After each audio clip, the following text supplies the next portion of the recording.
L'agriculture sinistrée, toujours pas une goutte de pluie pour lutter contre la sécheresse. Représailles contre l'Afrique du Sud, le Zimbabwe déclare la guerre économique à Pretoria. La politique en pub, la nouvelle loi sur l'audiovisuel autorise la réclame politique. La Formule 1 à l'Est, la Hongrie s'offre un circuit. Aujourd'hui, samedi 9 août 1986, 505 jours de détention au Liban pour Marcel Carton et Marcel Fontaine, 444 jours pour Jean-Paul Kaufmann et Michel Seurat, 154 jours pour Aurel Cornéa et Jean-Louis Normandin d'Antenne 2 et 94 jours pour Camille Sontag. Il y a toujours 7 otages français au Liban. Madame, mademoiselle, monsieur, bonsoir. Le bonheur des uns fait le malheur des autres.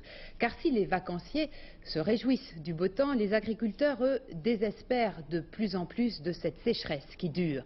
François Guillaume, le ministre de l'Agriculture, doit se rendre demain dans l'Aveyron, l'un des 18 départements sinistrés de France. Déjà, sur le terrain, l'administration tente d'évaluer les dégâts.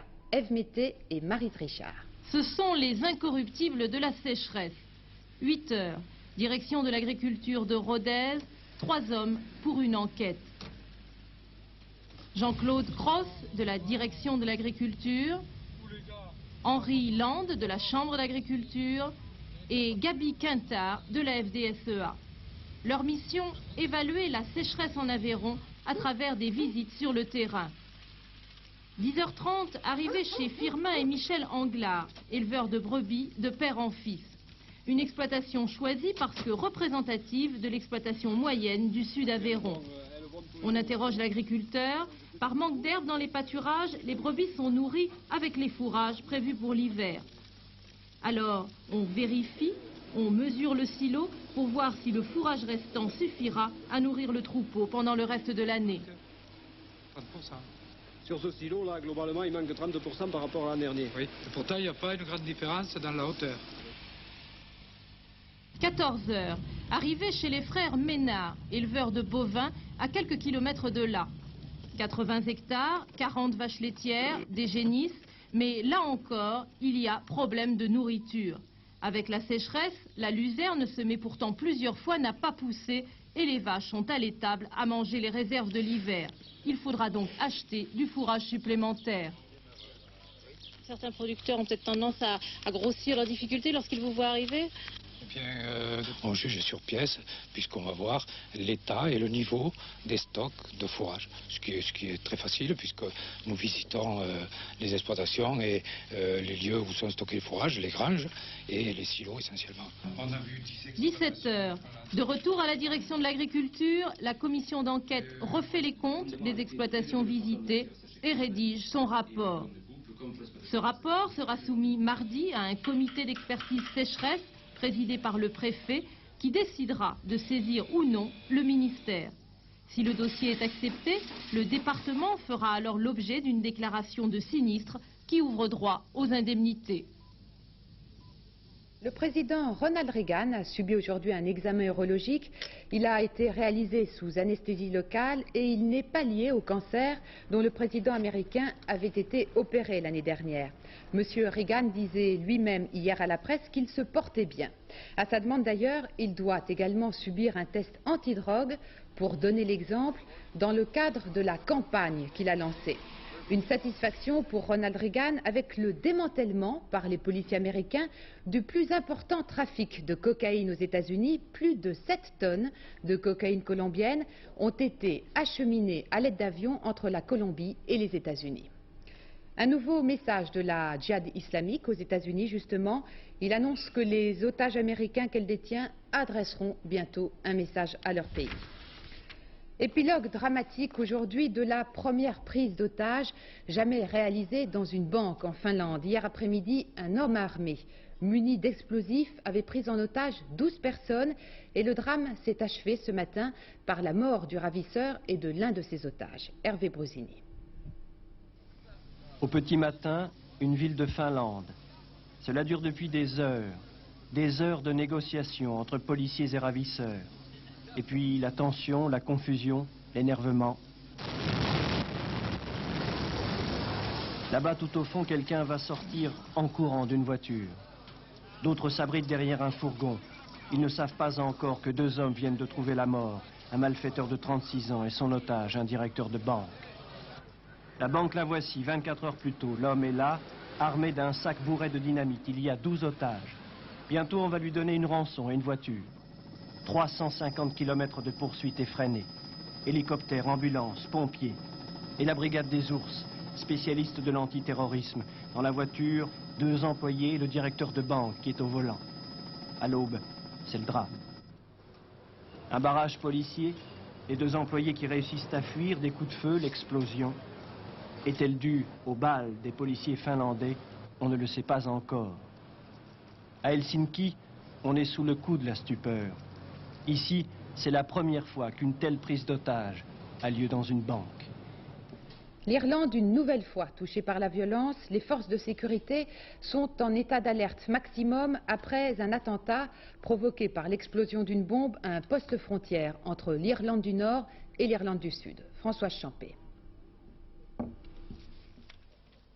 Une voiture bourrée d'explosifs qui saute à un poste frontière entre l'Irlande du Nord et l'Irlande du Sud, sans doute la première réplique de l'IRA à son nouvel adversaire, Peter Robinson. Acclamé par ses partisans, ce député protestant d'Irlande du Nord a pris la tête du mouvement radical. Il y a quelques jours, avec plusieurs centaines de manifestants, il organisait une incursion en Irlande du Sud. Son but, prouver que la frontière est une barrière dérisoire et que les militants de l'IRA peuvent sans difficulté trouver refuge en Irlande du Sud. Un geste symbolique, ressenti comme une provocation par les militants catholiques. La riposte a été immédiate. Hier soir, des manifestations à Keady en Irlande du Nord, mais aussi à Belfast, Londonderry et Downpatrick. À présent, on redoute de nouveaux affrontements dans plusieurs villes. Depuis ce matin, la police royale et l'armée d'Irlande du Nord sont en état d'alerte maximum. Le chancelier allemand Helmut Kohl a réaffirmé qu'il était hostile à des sanctions économiques contre l'Afrique du Sud. Elles ne feraient, a-t-il dit, que toucher les plus faibles de la société et en particulier la population noire. Ce n'est pas l'avis de l'évêque sud-africain noir Desmond Tutu qui demande aux Occidentaux de soutenir le Zimbabwe et les autres pays de la région engagés dans une guerre économique contre Pretoria. Patricia Coste. Le très pragmatique Robert Mugabe se fâche. Le numéro 1 du Zimbabwe déclare la guerre économique à l'Afrique du Sud. Toutes les sanctions décidées lors du mini-sommet du Commonwealth à Londres seront appliquées, vient d'affirmer à nouveau Robert Mugabe. Pourtant, il n'est pas dans une position de force. Son pays, le Zimbabwe, est enclavé, tout comme la Zambie, qui a aussi décidé de sanctions contre Pretoria. Les débouchés naturels de ces 2 pays passent par le couloir de Beira au Mozambique pour le Zimbabwe ou par le chemin de fer de Benguela en Angola pour la Zambie.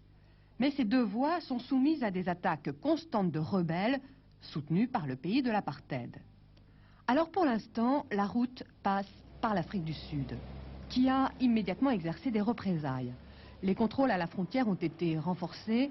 Des taxes vont bientôt être obligatoires pour les produits du Zimbabwe et de la Zambie. Et ce n'est qu'un début. La plupart des experts reconnaissent que l'Afrique du Sud pourrait, si elle le décidait, asphyxier le Zimbabwe. Robert Mugabe ne s'est pas laissé intimider par ces premières mesures et il l'a redit hier. D'autant plus que des pays comme le Canada, l'Australie et l'Inde lui ont déjà offert leur aide. L'Afrique du Sud, toujours, avec cette déclaration inattendue du chef des Zoulous, M. Buthelezi, qui est connu pour être l'un des rares dirigeants noirs prêts à dialoguer avec Pretoria. Eh bien, M. Buthelezi critique violemment le président Botha. Il l'accuse de mener son pays à sa perte. Au-delà de toute la violence qui sévit en Afrique du Sud, il existe également des moments de fraternité raciale. Cela s'est passé hier entre des Zoulous, justement, et des Afrikaners qui ont organisé une grande fête. Ils voulaient ainsi montrer que les 2 communautés pouvaient se rassembler et ils ont décidé de résoudre ensemble les conflits raciaux liés en particulier aux problèmes agricoles. Vacances bien méritées pour les hommes politiques français. Jacques Chirac est en visite privée au Maroc et c'est Albin Chalandon qui assure l'intérim du Premier ministre. Alors nos leaders pourront peut-être réfléchir pendant leurs courtes vacances à l'image qu'ils veulent donner d'eux-mêmes. En effet, la nouvelle loi sur l'audiovisuel autorise pour la première fois la publicité politique à la radio et à la télévision. Ce qui existe déjà aux États-Unis et dans de nombreux pays européens est une révolution en France, mais déjà les députés s'y préparent sous l'œil d'Olivier Lerner et de François Granier. Mars 86, la folie des grandeurs avec des clips politiques de 15 à 20 minutes. Gros moyen, mais faible impact, la diffusion est interdite à la télévision. Changement de décor, à la rentrée, la pub politique va se glisser entre une marque de lessive et une boîte de petits pois surgelés. Je suis comme tout le monde, je suis tubophage, hein. Là de préférence si vous pouvez, ça va là, comme ça c'est bon, d'accord. Mais ce qui compte c'est un bilan de travail. Avec quel slogan? Ça démarre, je suis RPR, je soutiens le gouvernement de Chirac, je suis rapporteur général RPR de la Commission des finances, ça démarre. Allez, en avant. Présentez-vous face à la télévision pour la prochaine campagne présidentielle. Je suis jeune, je suis beau, je suis bien, je suis un bon gestionnaire, un bon animateur, j'ai eu 5 élus dans le Rhône, j'ai fait mieux que M. Barre, je gagne tous mes paris, je gagnerai les prochains grâce à vous maintenant. La publicité va s'ouvrir au monde politique. Vous n'allez pas faire appel à un créateur pour essayer de trouver les idées les plus folles pour vous vendre auprès de vos électeurs? Je ne crois pas qu'il faille des idées folles, il faut simplement des idées qui soient percutantes, car c'est vrai que l'emballage est parfois très important pour les idées, et que c'est la raison pour laquelle les spots publicitaires devront être préparés. Vous auriez un slogan à mettre sur votre image et sur votre nom? Le slogan que je mettrais, je crois que c'est le réalisme. Député Bellon, vendez-vous en 20 secondes. Top départ. Eh bien, je suis un homme comme tout le monde, sauf que, étant député, je suis considéré comme n'étant pas comme tout le monde, c'est-à-dire comme ayant des qualités différentes. J'avoue que c'est difficile à dire comme ça. Pour être efficaces, les candidats à la pub, et ils sont nombreux, vont devoir se montrer sous un nouveau visage. Voltaire ne verra pas le résultat, grand bien lui fasse. Cette nouvelle politique, Yves Chalier, impliqué dans l'affaire du Carrefour du Développement, a reçu en 1985 des subventions du ministère du Commerce extérieur, alors dirigé par Édith Cresson. Il s'agissait de financer la Fondation nationale pour l'enseignement de l'exportation. Et selon une enquête diligentée par Michel Noir, le ministre du Commerce extérieur, aucune irrégularité n'est apparue dans cette affaire. Les 5 hommes qui avaient péri au cours d'une tentative de sauvetage en mer cette semaine, seront élevés au grade de chevalier de la Légion d'honneur. Une cérémonie cet après-midi a rendu hommage à ces sauveteurs de la Société nationale de sauvetage en mer. Le secrétaire d'État à la mer vient d'annoncer qu'il étudiait la taxation pour les gens qui seraient donc sauvés par ces sauveteurs. Drôle d'affaire à Colmar après la découverte au fond de l'eau du cadavre d'une femme disparue depuis 7 ans. Son mari, l'ancien président de la Cour d'appel de Colmar, avait été rétrogradé pour inculpation pour corruption. Frédéric Astou et Roger Motte. Un décor digne d'un roman de Simenon ou d'un film de Claude Chabrol. C'est ici, dans cette ancienne gravière, à une trentaine de kilomètres de Strasbourg, que le corps de Mme Marcel Gross a été repêché mardi dernier, 7 ans après sa disparition. Revêtu d'un survêtement, il était enfermé à l'intérieur de sa voiture, une 204 blanche, immergée à 3 mètres de la surface de l'étang. Très vite, les enquêteurs sont convaincus qu'il s'agit de la femme de Jacques-Antoine Gross, un ancien magistrat qui était encore en 1984 président de l'une des chambres de la Cour d'appel de Colmar. Accusé de trafic d'influence et de corruption, il sera inculpé puis placé sous contrôle judiciaire. Rétrogradé, il a été mis à la retraite le mois dernier. Dans ce milieu fermé de notables strasbourgeois, Jacques-Antoine Gross sera même soupçonné d'être à l'origine de la disparition de son épouse. Alors que pour lui, cela ne fait aucun doute, Marcel Gross, dépressive, a mis fin elle-même à ses jours. Ma femme a fait 2 tentatives de suicide. Elle a fait plusieurs séjours en hôpital psychiatrique. Et le 17 mai 1979, lorsque je suis rentré à mon domicile, elle n'était plus là. Elle avait laissé un mot qui ne laissait subsister aucun doute sur ses intentions. La raison pour laquelle je fais une déclaration aujourd'hui est que j'ai été profondément choqué par la manière dont les médias ont appréhendé cette affaire. On a fait un amalgame entre une autre affaire dont on a parlé il y a 2 ans et l'affaire de la disparition de ma femme, qui est une affaire purement privée, qui ne regarde que ma femme, ma famille et moi-même. Après la disparition de ma femme, j'ai essayé de survivre. Ce n'était pas facile. Et je crois que beaucoup de personnes aurait aimé me voir sombrer complètement. Pour les policiers chargés de l'enquête, la thèse du suicide semble également l'explication la plus plausible. Mais ils devront patienter encore 2 ou 3 semaines avant de connaître officiellement les résultats de l'autopsie. Les syndicats des chantiers navals de la Seine demandent que tous les licenciés soient réembauchés au cas où le site serait racheté par l'industriel marseillais, M. Génoyer. Licencié pour avoir fumé dans un magasin, c'est ce qui vient d'arriver à un délégué CGT employé au bazar de l'hôtel de ville de Garges-les-Gonesse, une faute qualifiée de grave par la direction. Jean-Marc Dubois et Frédéric Basquet. C'est cette cigarette la responsable, ou du moins l'une de ses semblables. C'est à cause d'elle qu'au BHV de Garges-les-Gonesse, Dominique Dumontier est en passe d'être licencié. La direction lui reproche d'avoir fumé dans le magasin. Lui affirme qu'il fumait effectivement, mais dans le restaurant où c'est permis. Se rendant vers la librairie et en passant, il écrase sa cigarette dans ce cendrier. Mais un membre de la direction l'interpelle et lui reproche de continuer à fumer dans le magasin, ce que Dominique Dumontier dément. Alors moi je dis une chose, fumer c'est quoi? C'est avoir une cigarette à la main et la porter à la bouche et inhaler de la fumée.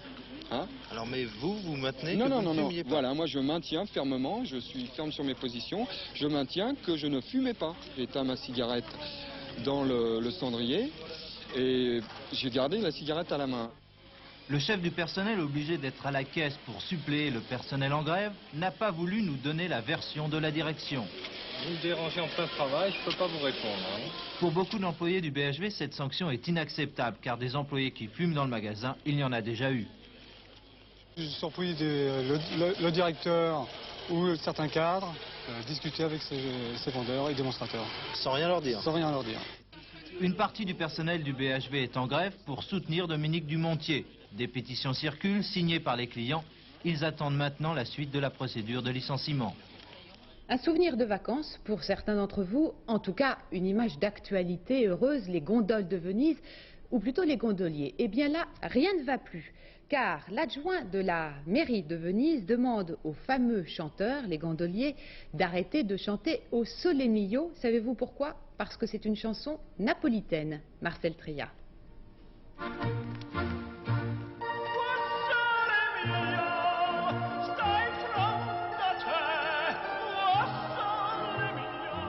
Gondolier Bruzzino, taisez-vous, ceci n'est pas une chanson vénitienne, ceci est une chanson napolitaine. À partir de dorénavant, les sérénades doivent être composées exclusivement de chansons et de mélodies vénitiennes, j'ai dit. Ainsi en a décidé Augusto Salvarodi, le conseiller municipal au tourisme de la Sérénissime République.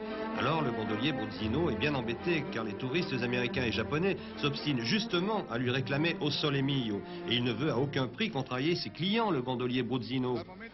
Moi c'est mon métier. Si on me demande une chanson napolitaine, je chante une chanson napolitaine.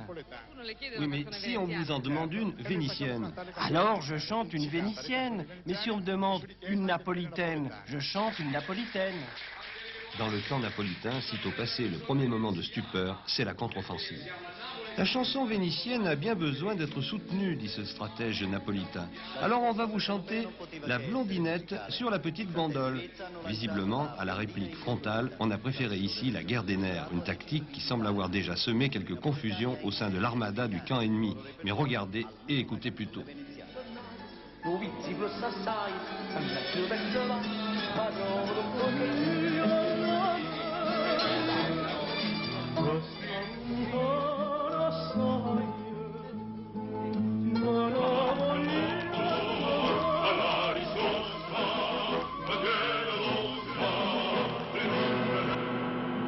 Le sport, avec d'abord ce résultat, le Vénézuélien Lavado a remporté le championnat du monde de vitesse motocycliste, 250 cm3 au Grand Prix de Suède.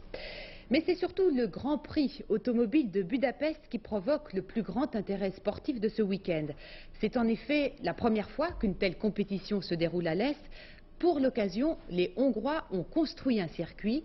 Le reportage de Lionel Chamoulot et de Didier Rancoeur.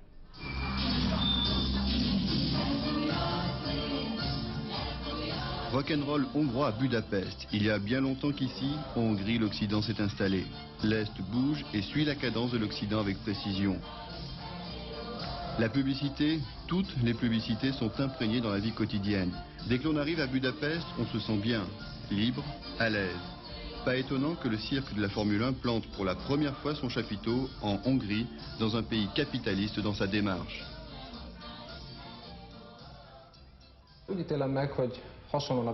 Je pense qu'en premier lieu, le Formula, la course de Formula, ce n'est pas un événement sportif, mais plus un événement touristique. On a fait un contrat de 5 ans avec le FOCA et je pense qu'à la fin de 5e année, on aura un très bon business. C'est clair, pour la Hongrie, la Formule 1 c'est du business. Les 12 hôtels internationaux avec leurs 7500 chambres feront le plein. Ici, dans ce pays socialiste, on trouve le Hilton, l'Hyatt ou l'Intercontinental. L'Occidental est chez lui. D'ailleurs, on attend pour l'occasion 10 000 Occidentaux qui laisseront plus d'1 million de dollars de devises fraîches. 60 000 autres touristes viendront, eux, des pays de l'Est voisins. La Hongrie joue gros et l'homme de la rue, s'il ne connaît presque rien à la Formule 1, sait que ce Grand Prix est très important pour son pays. Dimanche, il y aura plus d'1 milliard de téléspectateurs qui suivront l'événement. Encore un super coup pour Bernie Ecclestone, le patron de la Formule 1. Après une tentative manquée à Moscou il y a 5 ans, il trouve ici un terrain super favorable. Les sponsors aussi sont ravis de l'opportunité d'une percée à l'Est. Jamais il n'y a eu autant de journalistes présents sur un circuit de Formule 1. C'est vraiment l'attraction de la saison. Décidément, beaucoup y trouvent leur compte. Le Grand Prix va passer et le monde saura que Budapest s'ouvre de plus en plus. Cela donnera peut-être des idées à certains touristes. L'année dernière, 42 000 Français sont venus en vacances en Hongrie. À l'Est, il y a du nouveau. Alors, voici la grille de départ que vous allez voir. En tête, le Brésilien, Ayrton Senna, meilleur temps aux essais, suivi de Nelson Piquet et notre champion du monde, Alain Prost, est 3e. Je vous laisse regarder les autres partants donc de ce Grand Prix de Budapest. Les résultats du tiercé aujourd'hui. Pour gagner, il fallait jouer le 8, le 12 et le 6. Les rapports dans l'ordre est pour 5 francs 8 561 francs et dans un ordre différent 719 francs. Vous allez voir les chiffres s'inscrire sur votre écran. Donc voilà, 8, 12 et 6. La grande fête des courses se poursuit à Deauville avec quantité de spectacles pour les amoureux du cheval et des enfants qui font de la voltige. Le reportage de Pierrette Bresse et de Philippe Péter. Non, ce n'est pas le monde à l'envers, mais une méthode très efficace pour se sentir tout à fait à l'aise à cheval quand on est débutant. Cela s'appelle de la voltige et à Deauville, Georges Cotteret en est l'un des grands maîtres. Vous allez le voir, les résultats qu'il obtient sont surprenants. Entendu, Julia. Voilà, vous redescendez calmement, en souplesse sur le dos de vos poneys. Debout. Allez, recommencez. Georges Cotteret, la voltige que vous enseignez à ces enfants, est-ce que c'est pour leur apprendre à faire du cirque ou c'est une initiation à l'équitation, une façon d'être plus à l'aise à cheval? C'est un moyen, ça n'est pas une finalité. Et effectivement, si vous voulez, pour moi, tous ces enfants commencent par la voltige avant de mettre les fesses, passez-moi l'expression, sur une selle. Et lorsqu'ils sont bien rodés à la voltige, les monitrices reçoivent des enfants, des élèves débutants pour l'équitation, mais parfaitement en équilibre. Et ils ont, par le biais de la voltige, beaucoup de temps de repos, et vous avez dû le voir, je les allonge complètement, je leur fais fermer les yeux, et là, dans le noir complet, ils ressentent, si vous voulez, le pas du cheval. C'est cette espèce de balancement qu'ils ont, et ce qui les décontracte énormément auprès de l'animal. Donc par le biais de la voltige, je leur enlève toute la crainte de l'animal, et à ce moment-là, j'ai un enfant totalement décontracté à qui on peut enseigner l'équitation. Amour Spencer n'a que 7 ans, mais sa passion pour les chevaux et la danse lui ont permis d'atteindre la perfection du geste et l'assurance d'une grande cavalière.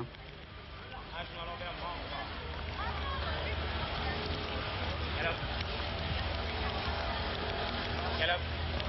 Lève les yeux, lève les yeux. Immédiatement ta jambe, hein? Allez, stop! Une fois à terre, Amour redevient une toute petite fille très timide qui ne souhaite qu'une seule chose, s'occuper de son poney. Le tiercé de demain aura lieu à Deauville et les turfistes se demandent, Pierrette Bresse, si ce tiercé, comme les deux précédents, va être une nouvelle fois perturbé par les outsiders de Deauville. Vous avez tout compris. Ben oui, ça marche les courses. Je vous écoute. Ça marche les courses à Deauville. Non seulement il y fait très beau, enfin presque aussi beau qu'en Corse par exemple, mais en plus les tiercés sont très payants. En effet, ceux du week-end dernier étaient pratiquement introuvables. Alors il faut souhaiter que celui de demain après-midi soit beaucoup moins surprenant et beaucoup plus logique. Mais enfin, vous savez, sur 8 courses dans la Réunion, à Deauville, il n'y a pas que le tiercé qui compte. Il y a aussi les courses classiques. Par exemple, le prix Kergolais, qui est une course qui se déroule sur une très longue distance, 3000 mètres, et paraît-il, les concurrents anglais seront très dangereux. Alors revenons maintenant au tiercé qui lui va se courir dans le prix de la municipalité. Il réunit 16 chevaux, juments et hongres, des chevaux âgés de 4 ans et plus, qui vont se disputer sur une distance de 2000 mètres. Alors pour préparer ce pronostic, je vous propose maintenant de départager Le Berry et Whitewater. Moi personnellement, j'ai eu du mal à les départager parce que tous les deux méritent leur titre de favori. Finalement, j'ai préféré Whitewater comme favori et ensuite Le Berry, le numéro 6. Et puis j'ai craqué pour Bellbury, une fois de plus. Bien qu'elle soit assez souvent décevante, et bien Bellbury, je l'ai mise en 3e position, elle porte le numéro 14. Et puis Renka, le numéro 1, Octavio, le numéro 2, Falda, le numéro 15, Sollicitude, le 10, et Gotardo, qui lui préfère le terrain souple. Or, il n'a pas plu, attention. Gotardo porte le numéro 4. Je répète leur numéro, 11, 6, 14, 1, 2, 15, 10 et 4.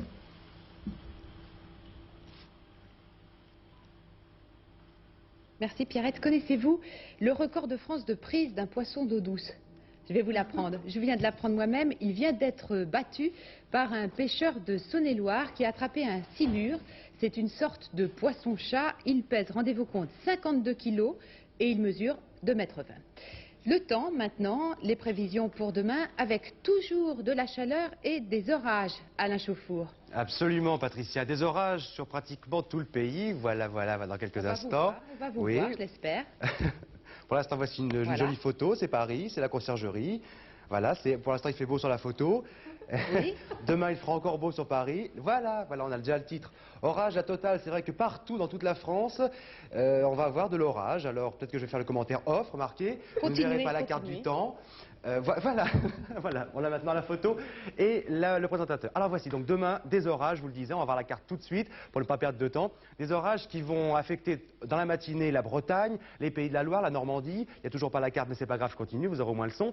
Les orages qui vont évoluer dans l'après-midi, qui vont passer sur l'Aquitaine, sur le sud de la France. Espérons que les orages seront assez forts avec assez de pluie pour contenter les agriculteurs et pour redonner un petit peu de verdeur à toutes ces régions sèches. En tout cas, les orages, vous les aurez partout, sauf... Ah, c'est la satellite, voilà. C'est un petit peu... Bon, allons-y. Donc ici, aujourd'hui, c'est ce qui s'est passé aujourd'hui. C'était pris à 14h30, cette photo. Les orages qui ont affecté aujourd'hui, donc je vous le disais, la région lyonnaise, l'Auvergne également. Et la dépression qui est là va apporter demain un air plus froid qui, arrivé sur le pays où il fait chaud, va provoquer donc ces gros nuages qui vont éclater et donner de la pluie et des orages. Maintenant, voilà la carte du temps prévue pour aujourd'hui. La voici les orages. Vous voyez, il y en a un peu partout. Demain matin, je vous le disais, sur la Bretagne, les Pays de la Loire ainsi que la Normandie, cette zone orageuse va se poursuivre pour arriver dans l'après-midi et en fin de soirée sur l'Aquitaine, sur les Pyrénées, sur le centre, comme aujourd'hui d'ailleurs, la région lyonnaise et puis également sur l'Est. Une petite poche de beau temps, c'est la région de la Bourgogne, l'Île-de-France, également la Champagne et l'Ardenne et la Picardie, mais très vite ça se couvrira dans la journée pour donner aussi des orages. La seule région privilégiée, c'est la Provence et la Côte d'Azur où il fera très beau. Voici maintenant les températures prévues pour demain, à situation orageuse, des températures très élevées, de 19 à Brest jusqu'à 27 à Strasbourg, 28 à Mulhouse, 26 à Paris. Vous voyez qu'il fait très chaud, regardez. 29 à Clermont-Ferrand, 30 à Lyon, 30 à Grenoble et 32 à Nîmes et à Marseille. L'éphéméride pour demain. Demain, nous serons le dimanche 10 août. Le soleil se lèvera à 6h37, se couchera à 21h14 et nous fêterons les Laurents. Et notre prochain rendez-vous avec l'information vers 23h50. Merci de votre attention et très bonne soirée sur Antenne 2. Bonsoir.